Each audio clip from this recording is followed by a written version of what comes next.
Добрый день, меня зовут Александр Матвеев. По профессии я учитель истории и обществознания. Моим достижением является номинация «Учитель-исследователь» в республиканском конкурсе среди учителей истории 2019 года, а также различные грамоты за полезные дела.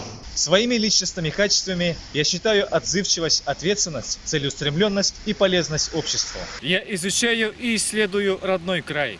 Но особенно меня интересует тема вклада Якутии в Великую Отечественную войну. И подвиги героев якутян. В данное время с единомышленниками мы занимаемся съемками уникального художественного полнометражного фильма, смысл которого заключается в том, что люди должны различать, что такое добро, что такое зло. Алкоголь – это абсолютное зло, источник всех бед и страданий. Наш фильм направлен на здоровый образ жизни.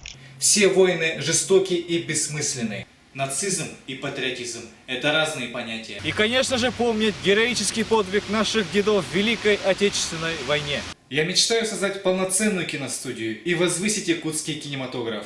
Я знаю, что в Якутии очень много талантливых и одаренных людей. Вместе мы можем улучшить наш мир. Я надеюсь, что наш фильм выполнит свою миссию и повлияет на все человечество не только сегодня, но и на будущие поколения, где люди будут знать, что порядочность и честность – это смысл жизни.